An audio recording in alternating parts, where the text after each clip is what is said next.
Au cours des 3 derniers mois, la tension extrême qui s'était exercée sur elle lui avait appris à vivre avec quelques secondes d'avance sur le temps ordinaire.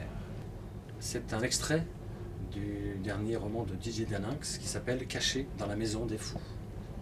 Non, Caché dans la maison des fous, c'est un épisode de la vie de Paul Éluard. Paul Éluard, recherché par la Gestapo après avoir écrit son poème Liberté, se cache pendant plusieurs mois avec sa femme dans un hôpital psychiatrique en Lozère, à Saint-Alban-sur-Limagnole. Donc il y a ça. Et d'un seul coup, dans ce roman, je mets en scène un endroit, l'hôpital psychiatrique, qui devient un véritable asile et où les gens comme Paul Éluard vont se mettre à l'abri de la folie du monde. C'est-à-dire qu'à certains moments, le monde est tellement fou que l'endroit le moins fou du monde, c'est l'hôpital psychiatrique. Donc c'est des choses qui résonnent fortement aujourd'hui en France, avec cette folie du monde qui nous saisit tous, cet effroi, cette frayeur, comme ça, cette panique qu'il y a. On cherche tous un endroit où être à l'abri de ce phénomène, pour réfléchir justement à ce phénomène et comment le dominer. Se tourner vers la culture, des choses qui font du bien. La résistance, pour moi, est un mot. Par exemple, l'écriture, on fait réexister des périodes. Donc dans réexister, on a presque résisté, comme ça. Et c'est un petit peu ça.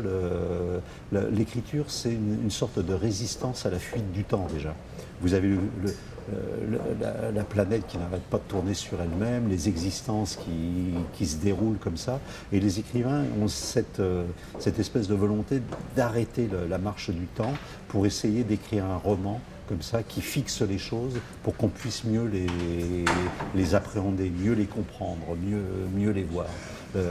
Et de plus en plus, la planète telle qu'elle est faite, avec l'informatique, avec Internet, Twitter, avec les chaînes de télévision à débit continu, BFM et ainsi de suite, on a l'impression que c'est un flux qui n'arrête jamais. Et on est baladé d'une problématique à une autre sans avoir épuisé le sens de ce qui vient de se jouer. Le roman, il résiste à ça. Le roman, il résiste en premier lieu à cette fuite du temps et à cette capacité qu'ont les hommes à comprendre ou à essayer de comprendre ce qui a été mis en œuvre.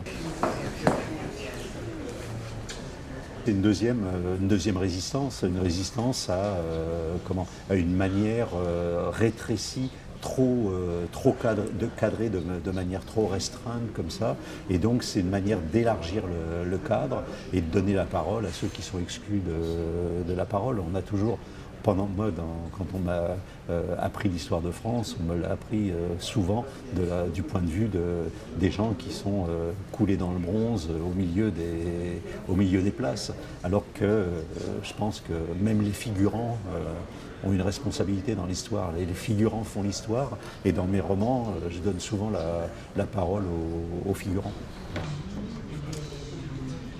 La forme qui est la plus agréable à écrire, c'est la nouvelle. Moi, j'écris énormément de recueils de nouvelles, et c'est un parcours assez bref, comme ça. Ça correspond un petit peu comme les peintres, quand ils font des croquis, le carnet de croquis, de prendre les choses comme ça. Donc c'est quelque chose qui me plaît énormément. Mais le véritable exercice pour un écrivain, là où on le juge véritablement, c'est le roman. Et le roman, c'est... Il y a peut-être un peu moins de plaisir à écrire des romans. C'est quelque chose où vous êtes vraiment en bagarre avec les mots, avec les personnages, avec les décors. C'est un exercice épuisant, mais passionnant, absolument passionnant. C'est comme quelqu'un qui ferait du marathon, quoi. On a l'impression de courir 42-43 km comme ça, et les gens ont une satisfaction énorme à avoir accompli ce prodige. Pour les romans, c'est un peu pareil.